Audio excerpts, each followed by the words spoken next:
Major bummer that Camden Lopati has decommitted from Illinois. The 2027 quarterback picture just got a lot more interesting. Here I am breaking it down exactly where the Illini go from here on Talk Illini. I'm JR, part of Orange and Blue News of the On3 Network. We appreciate it if you like and subscribe, even though it is a gut punch for the Illini in the 2027 class. Camden Lopati just decommitted from them, and it's official. Maybe Brad knows a Balkan quarterback or two for Bret to go after next. I highly doubt it, but the four-star quarterback out of Salt Lake City West, the kid who committed back in July and was sitting there as the clear headliner for Bret Bielema's next wave, is back on the market. Rivals has him locked in as a top 20 passer, 6'3", 220, 225 pounds, somewhere in that range. Dual threat kid who just balled out as a junior, nearly 65% completion percentage, 2,671 yards,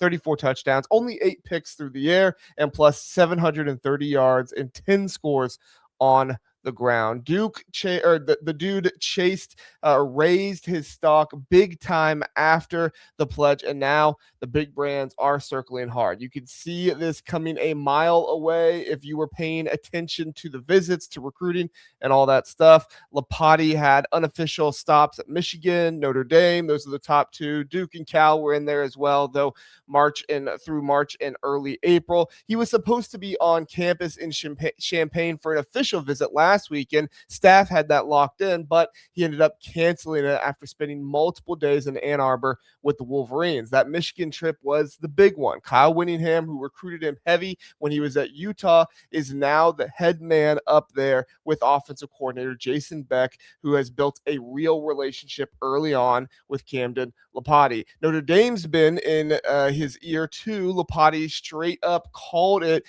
his dream school after the late March visit. Georgia just jumped in recently, and there was smoke around Tennessee, Florida, like I said, Duke, Cal, other ones as well. But right now, the sources are saying Michigan and Notre Dame are the top two front runners. Bielema didn't name names. He said NCAA rules, talked about that stuff, but he was clearly talking about Lopati when he spoke on Saturday. He quote tweeted a Michigan reporter's story about the flip and wrote, "Been hearing several million different things. Anything specific?" That was about as pointed as you can get without saying it. Then in the presser, he unloaded on how recruiting works in this new day and age, this new world of college football, revenue share, rules changing, retention pools, schools operating under totally different financial sets. He's frustrated, and you could hear it. Illinois beat out Oregon, Washington, Arizona State, Purdue to get the original commitment, and quarterback coach Art Satowski was the closer. Lopati called him family, said he was locked in back in January at junior day, but the numbers do be talking. Bielema pointed out his track record turning quarterbacks into NFL guys. 5 of his last 6 made rosters in the NFL versus some of the others with these programs that haven't produced the same way, right? Kyle Whittingham has never had a quarterback even drafted into the NFL, and Bret Bielema still could not play it. So still, when the money's 3 or 4 times bigger someplace else, kids listen. I mean, it's just it is what it is. It's reality. For Illinois, this one stings on a couple different levels. Obviously, Lopati would have been the highest ranked prep prospect Bielema's ever signed, fully right then and there. The commitment was supposed to be the proof that the program's turning the corner, not just with transfers like Tommy DeVito and Luke Altmaier, but with high school recruiting, kids buying into the development, the pitch. Satowski's done one heck of a job with those guys, and Lopati was the perfect next piece. Big arm, athletic enough to create pro-ready frame, ceiling raiser type of talent. Now he's gone, and the 2027 class that already only had 2 commits in it is suddenly pretty thin at the moment at the most important position. But let's look at the roster fit, because this isn't a total disaster. Illinois already has bodies in the pipeline. Michael Clayton II, the 4-star from Florida, who signed in the 2026 class, is a 6'4", pound pocket passer with a cannon, rivals camp, MVP, Elite 11 accuracy guy, gunslinger mentality. He's got starter upside written all over him. So this isn't, something where like Illinois doesn't have anybody in the room. Then you've got the redshirt freshman Carson Boyd, who's undersized but dynamic. He can make plays with his legs. And redshirt freshman Jerson Newton. Caton Hauser is the bridge for this next year as the East Carolina transfer comes in. But after 2026, those three guys were going to fight it out internally. Lopati would have walked in and immediately competed for snaps and maybe even been a starter as a true freshman. He wasn't going to redshirt and wait. Now Illinois roll with Clayton, Boyd, and Newton at the core of the 2027 and beyond. It's not ideal, but it's not empty either. The transfer portal changes either everything these days anyway. Bielema's shown that when he hits the portal, he's going to hit it hard and he's going to hit it looking for good guys that he can trust. And losing a high school commit at quarterback doesn't feel like the end of the world today like it once did, when you can always go shopping in December or January for a proven guy who's already played power conference snaps, or in Hauser's case,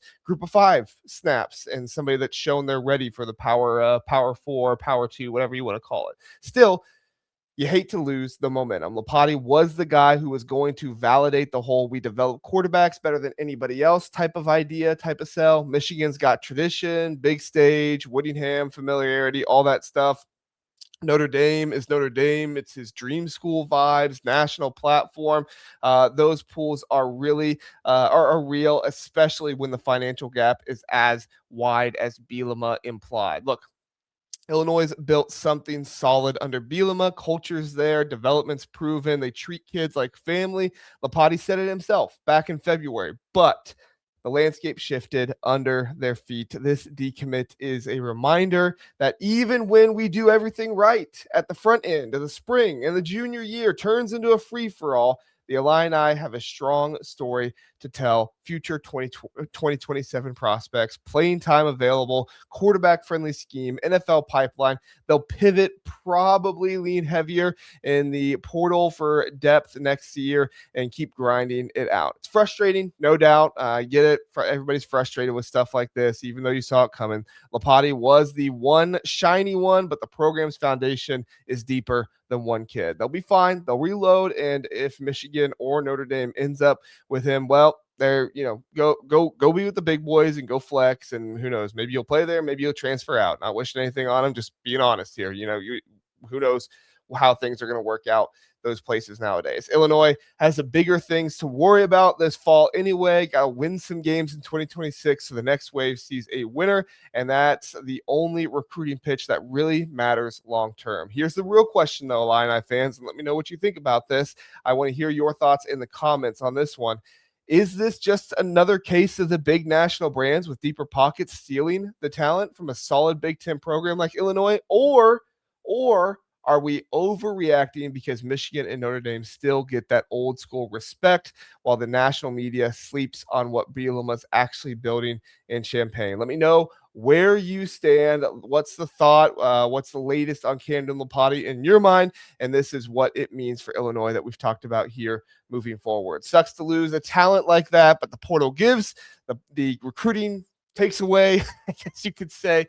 If you're all about Illinois football and basketball, and you want that immediate type of stuff here in your YouTube feed, your podcast feed, every time some kind of news breaks for Illinois, make sure you subscribe to Talk Illini right now. We're here on 3, orange and blue news of the On 3 network. Hit that like button if the breakdown helped. Drop your honest take in the comments on this question, and I'll be reading them.